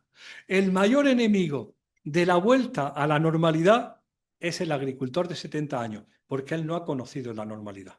Él viene de la gran revolución verde, de cuando le pusieron en los años 60 el DDT y con el DDT empezó a aumentar la producción de una manera que no había visto en su vida. Está de tal manera fascinado por la química agrícola que es incapaz de volver. Y entonces le dice el hijo, padre, hay otra manera de hacer las cosas. Y sobre todo, compañero, hay un público que quiere eso. Hay un público que quiere comprar certificado, limpio, seguro, porque lo quiere pagar. Imagínense, el sur de España, que es agricultura intensiva durante años basada en los pesticidas, en los años 2005-2010 hizo completa crisis, porque perdieron el crédito. Y dijeron, sí, vamos a hacer ecológicos. ¿Sabe que cultivan ecológicos y que son el gran cultivo ecológico para toda Europa? Porque hay un alemán que es capaz de pagar 14 euros por un kilo de tomate ecológico. Es decir, siempre va a haber alguien que pague ese precio para el cultivo. Es decir, el agricultor no va a perder la oportunidad si encuentra el mercado. Y ese mercado está. Se lo digo, si un costarricense ayer lo decía un colombiano, certifica ramos de rosas para San Valentín, 0 residuos, se hace con el mercado europeo. Tío, pero si el que va a comprar un ramo de rosa y va a pagar $62 por un ramo de rosa, le da lo mismo pagar 70. Si ya ha hecho la inversión de gastarse el salario en esa calidad. Es decir, en otras palabras, compañeros, las certificaciones de limpio se venden muy bien, pero tiene uno que ganarse ese rango de mercado. ¿Quién se beneficia de eso? Por favor, ¿los pobres? Sí, también, porque al final no hay otra producción.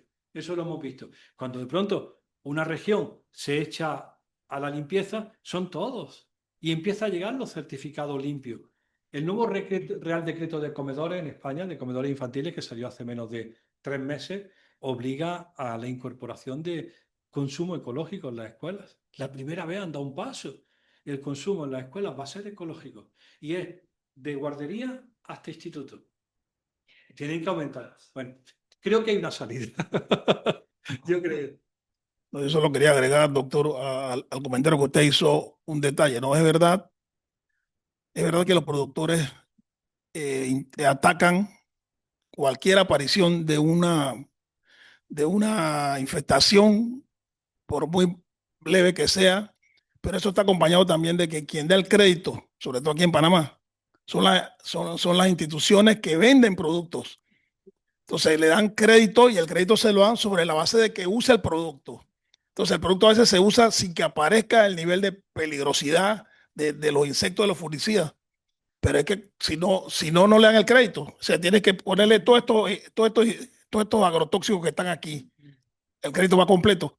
Porque los productores, muchos de los pequeños a los medianos, tienen más acceso al crédito en casas comerciales que en la banca. Entonces, el crédito se lo dan en la especie. ¿Ve? Y la usan. Porque usted no va a adquirir un crédito porque hace después con los tanques en la casa. ¿Ve? Esa es parte del problema también. Te voy a decir un detalle, un minuto solamente. Acaba de aparecer una publicación internacional dentro del grupo Human Biomonitoring que a mí me parece demoledora. La puse en Instagram, ahora me he pasado de Facebook. Como yo estaba en Facebook y ahora ya puse en Instagram, acabaré en TikTok haciendo vídeos de directores endocrinos. Y era lo siguiente, un estudio hecho en 7 países de Europa. En España era Murcia, Cartagena, que producen brócoli, ¿no? Extensivo brócoli. Y entonces analiza la presencia de los residuos de pesticidas en el producto comercial, en el agua, en el aire y en la casa del agricultor.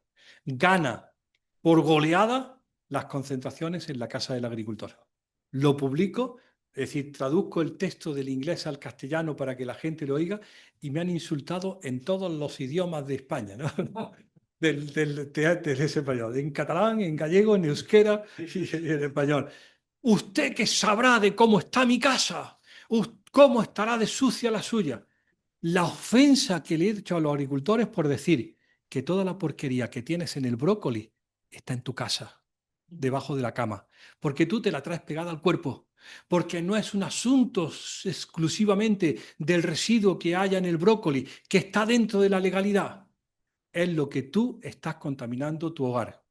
Por la comida, por la ropa, por la cercanía, por el uso. No se puede imaginar qué disgustos se llevan al hacerlos pensar que eso está contribuyendo a su exposición diaria. Bueno, pues ahí está, esa es la realidad y tienen que saberlo. Esto es, como muy bien decía, es una bomba de relojería, pero es una bomba de relojería también para ellos. Ese sistema va a hacer que la vida de sus hijos sea mucho más, iba a decir jodida, sí, no digo, que la suya propia. Nos han metido en un modelo que es insostenible, ambiental y sanitariamente. Tenemos una participación en la parte virtual, la profesora Hildaura Acosta. Encantado, doctora Costa. Muy buenas tardes, doctor. Para mí ha sido un gusto escucharlo. Lamentablemente Ya me estoy había amenazado resfriada. de no estar conectado. Sí, estoy resfriada y no me puedo mover de mi espacio por ahora. Dos cosas importantísimas que usted ha resaltado y que afortunadamente no solo su trabajo colaborativo con actividades que previamente se habían hecho en Panamá, sino también con el trabajo con nuestros estudiantes del programa de la maestría en toxicología, en el cual usted también dirige una de estas tesis importantes de migración de sustancias que están en los envases plásticos, con el caso de Felipe Barría, pero que también en alguna medida, como centro regional del Convenio de Estocolmo y de Basilea en Panamá, le hemos también dado seguimiento a estas evidencias científicas nacionales y las que usted ha publicado y ha referido también en esta conferencia, lo cual ha hecho que en la reciente conferencia de las partes celebrada en Ginebra se han adoptado nuevas directrices técnicas para la gestión ambientalmente racional de los desechos plásticos, realizando también esfuerzos para el tema del consentimiento fundamentado previo, que es fundamental para el proceso y el manejo, como usted lo dice. Si tenemos un consumidor informado, si tenemos un gobierno interactuando con estas evidencias científicas, en donde la cultura formativa también de los nuevos profesionales está incorporando toda esta información, podríamos más prontamente que tarde retornar a esos momentos de donde el alimento que tengamos en el acceso sea inocuo, no solamente en la variedad y en los momentos, sino también en la calidad, en donde el agua permita que se tengan los elementos adecuados para hacer su utilización adecuada, porque a veces decimos que el agua del riego debe ser diferente, ¿verdad? Pero es que igual van a regar un alimento que después me lo voy a consumir. Entonces, ¿por qué la calidad de esa agua no tiene también que ser igual que la que yo uso a nivel potable?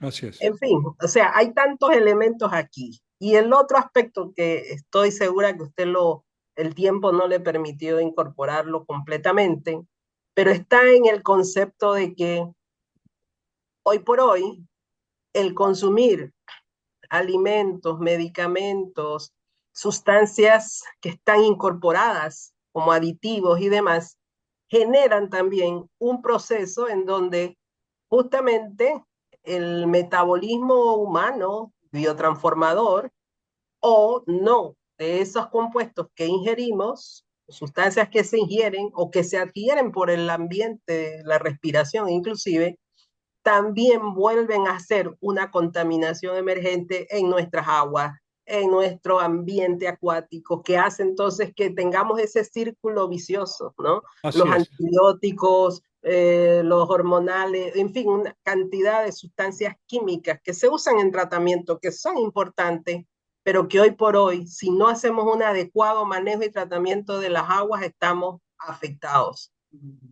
Yo creo que usted se ha enterado que hemos vivido recientemente una gran crisis en la región de Azuero, con una contaminación del agua del río La Villa y otros ríos acá aledaños, y que han hecho entonces que la población ya no esté pensando solamente en agua por agua potable per se, sino que están viendo cómo a través de una actitud ciudadana se promueve una legislación para evitar la contaminación y la exposición a cancerígenos, a contaminantes orgánicos persistentes, a plaguicidas, no solamente en el agua. Entonces, allí hemos tenido mucho interés en sumarnos y quisiéramos que esta colaboración que se ha firmado ahora con la Universidad de Granada nos permita también seguir fortaleciéndonos con todas las experiencias que ustedes han hecho en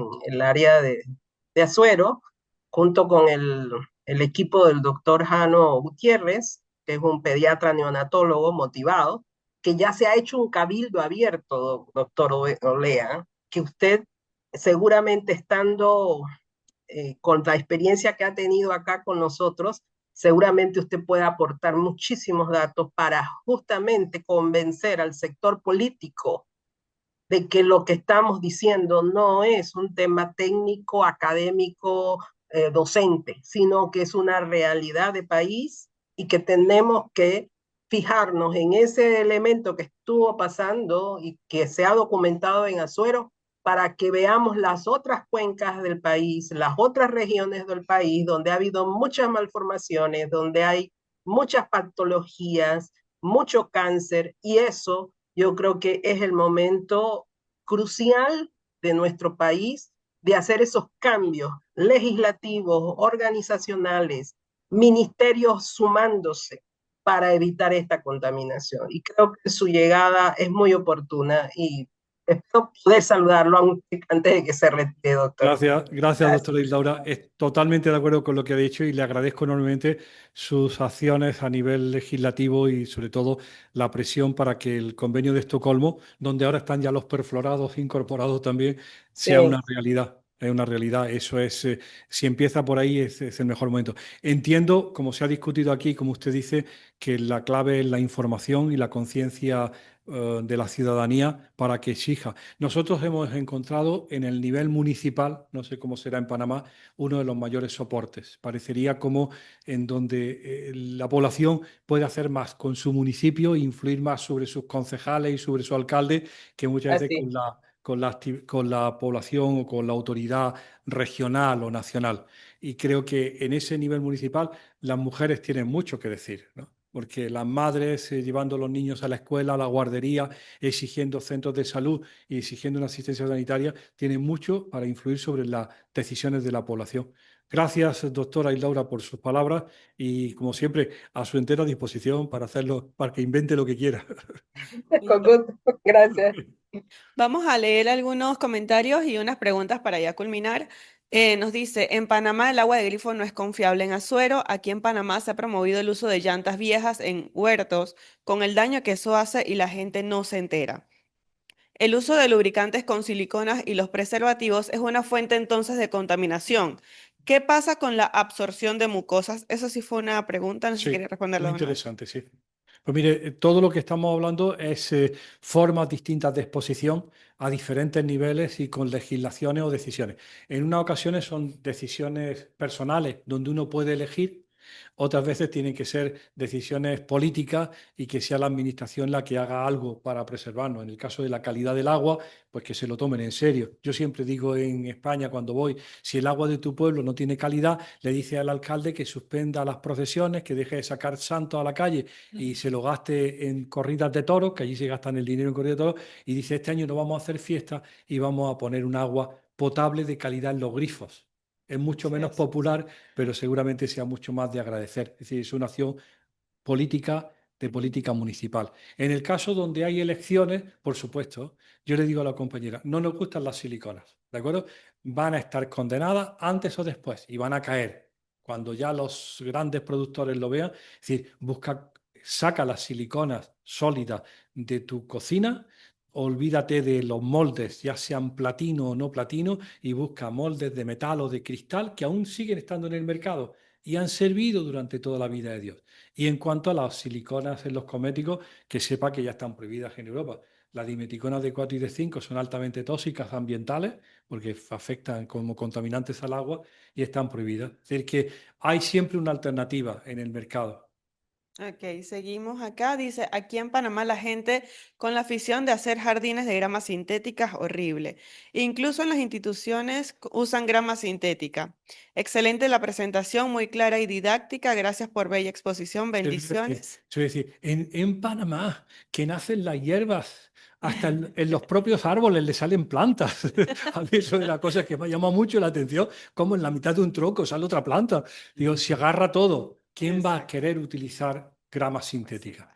Cuando es altamente tóxica, por lo que desprende en forma de microplásticos, de sus componentes y además, compañeros, de su pésima gestión una vez que acaba su vida. ¿De verdad va a venir un servicio especial de recogida de la grama sintética para destruirla adecuadamente o va a acabar en un vertedero contaminando como plástico? Uno tiene que pensar en eso. Hay muchos materiales alternativos, materiales inertes, piedra, arena, lo que quieras. Vuelve a tierra de verdad, tierra. Pero le da miedo a la gente la tierra. Pero sí. Dice, sería importante que pudiéramos difundir en nuestros países desde Asunción, Paraguay. Los medicamentos, ejemplo, las pastillas que ingerimos que tienen cierto plástico, sumado al efecto que producen, sería mejor embarazarlos en envases, imagino, envasarlos en envases de vidrio. ¿Cuál sería la sugerencia en estos casos? Pues no lo sabría decirles. Seguramente los farmacólogos y sobre todo los que están en la farmacognosia y ¿cómo se llama? La farmacodinamia y las farmacia galénica, ¿no? Es la farmacia galénica, que es la que se encarga de las formas de prescripción, de presentación, tendrán algunas soluciones. Está claro que a nivel hospitalario es un asunto muy serio que tendrá que empezar a recuperarse, ¿no? Porque el abuso del plástico de un simple uso o de un solo uso, por eso del problema de la no contaminación bacteriana, en los hospitales va a tener que ser revisado, ¿no? Cuando hemos hecho los análisis de la presencia de los plásticos en la orina de niños de la unidad neonatal, pues uno se pone muy, muy serio diciendo, está cuidando a cerca de 30.000 euros diarios el mantenimiento de un niño prematuro envuelto en plástico, en una cajita de policarbonato con toda una serie de plásticos. Eso va a tener consecuencias. Comentaba con el profesor de farmacología hace un minuto que una de las grandes preocupaciones ahora mismo en Europa son los supervivientes. ¿De acuerdo? Es decir, ya que hemos conseguido esas cifras tan maravillosas en la supervivencia en el cáncer infantil, que están cerca del 90%, con tratamientos muchas veces muy agresivos, el gran problema es qué va a pasar en la vida de esos niños supervivientes. ¿Quién va a hacerse cargo de la previsión de efectos secundarios a largo plazo de quimioterapia antineoplásica sobre su sistema reproductor, sobre su desarrollo secundario o sobre nuevos cánceres? Es decir, que tenemos una preocupación y un interés enorme en el seguimiento de las personas expuestas. Y esa supervivencia, que es muy llamativa en el caso de cáncer, nos interesa también a la supervivencia del niño que ha estado 3 meses en la unidad de cuidados intensivos pediátricos. ¿De acuerdo? Hay todo un seguimiento de estimulación precoz, de seguimiento neuroconductual de ese niño a gran riesgo, por esos 3 meses que estuvo fuera de su madre, metido en una cajita, y nosotros decimos, tienes que añadir el efecto de la iatrogenia provocada por el medio químico en que se desenvolvió su vida. Y le está costando muchísimo trabajo a los pediatras incorporar que ellos puedan ser causa también de esa exposición. Muchas gracias. Tenemos otra por acá. Dice, interesante su exposición y nos deja preocupados. Sí. Aquí la campaña contra el agua de grifo está ganando la batalla. En ciertas áreas del país, al parecer sí está contaminada, pero en otras no hay información suficiente publicada con las evidencias para tomar medidas en salud pública. El costo del agua embotellada para las familias no es sostenible. ¿Qué recomienda usted con respecto a la situación del agua? Pues clarísimamente, lo ha dicho, ha hecho un reflejo perfectamente de cuál es el interés, ¿no? Yo siempre digo, el agua embotellada en Europa está en manos de 2, 3 multinacionales, Nestlé, Danone y no sé quién más. Han comprado los acuíferos. En la mayor fuente de agua embotellada de España, está en mi ciudad, se llama Agua de Lanjarón, que es la más popular en España, es propiedad de Danone. Y le dice al Estado, ¿cómo puede comprar un yacimiento una empresa, una multinacional? Y entonces produce agua que la distribuye en todo el país, que es la que te ponen en todos los restaurantes y la que está en todas las tiendas. Su interés en vender agua es el mayor que puede tener. Yo creo que cuando estos chicos de la soda, Coca-Cola y Pepsi, llegaron al tope de gente que consumía Coca-Cola, dijeron, ya no podemos vender más. Y dijeron, ¿qué vamos a venderle a la gente? Y dijo el más tonto, vamos a venderle agua. Y dijo otro, pero si es gratis. Dice, no te preocupes, yo voy a encontrar la manera de que compren agua embotellada de mi marca. Bueno, entonces, en una parte, la influencia sobre los políticos para que no se mejore el agua municipal y por otra, la mala prensa del agua. Lo que hay que hacer es, a nivel legislativo nacional, provincial y fundamentalmente municipal, ir a ver al alcalde y decirle, queremos agua pura por el grifo. Eso es nuestra prioridad. Déjate de tonterías. Deja de sacar a Santa Librada a la calle. Queremos agua. Déjame. Bueno, es que es la que conozco más. A lo mejor hay otras vírgenes también milagrosas en otros sitios. Pero deja de. A ver, ayer estuve en la misa de 11 en Nazareno, en Portobelo. El padre que nos insultó a todos los que estábamos allí, digo, pero no puedes decir, seguir insultándonos si somos los que venimos. Porque no venís, porque no ayudáis, porque sois pecadores. Sí, pero hombre, si estamos aquí. Y entonces, bueno, él nos dijo que le iba a costar 12 millones de euros el arreglo completo del santuario. 12 millones de dólares, ¿de acuerdo? Que lo va a pagar el Estado, ¿de acuerdo? Pero ahora necesitaban para las fiestas de octubre 47.000 dólares, ¿de acuerdo? Para no sé qué de las fiestas de octubre, que cuesta mucho sacar al santo. Y digo, a ver, ¿no habías prometido al principio que iban a poner agua corriente y servicios sanitarios? Este año no saques al santo y gástate los 47.000 dólares en poner tuberías de grifo que lleven la caca al mar, en lugar de que vayan andando por las calles. Es decir, en algún momento la sociedad va a tener que decirle, vamos a darle prioridad a aquello que es la salud de nuestros niños. No voy a ser yo quien diga eso aquí por las procesiones que salen en España y lo que nos gastamos en fiestas, ¿no? Pero bueno, el caso es que sí, hay una acción ciudadana muy vinculada, yo lo creo, a la mujer, sobre todo porque es la más consciente de que debe exigir que esos estándares en tu pueblo, en tu ciudad, se eleven y sean de mayor calidad para recuperar lo que es tu derecho. Agua limpia. ¿Cómo se va a vender agua embotellada en Panamá si está lloviendo todo el día? Si no tienes que poner un colador, bueno, un embudo en tu terraza. Perdón. Así es. Bueno, para culminar, entonces dice, excelente exposición, siempre tan claro y directo el doctor Olea. Saludos. Muchas gracias, excelente exposición. Saludos desde Costa Rica, muy interesante. Excelente conferencia. Me gustaría saber cómo se puede tener acceso a la grabación o link para poder compartirla con otras personas. Muchas gracias. Gracias a ustedes. Creo que con esto tenemos pues por culminado ya esta conferencia. Excelente participación por parte del doctor Olea y también de todos los invitados presentes y los que nos acompañaron también a través de la plataforma Zoom. A todos nuevamente muchas gracias y pues que tengan un excelente día. Gracias. Gracias.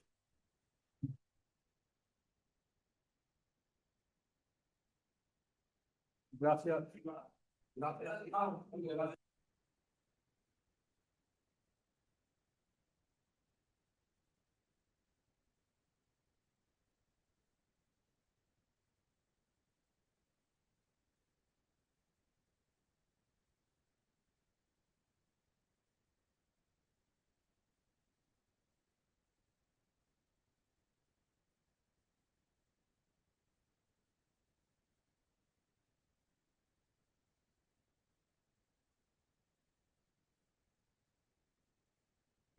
El que consultó a través de la plataforma Zoom, la conferencia estará siendo publicada a través de YouTube. Saludos. Y el canal de la Vicerrectoría de Investigación y Posgrado.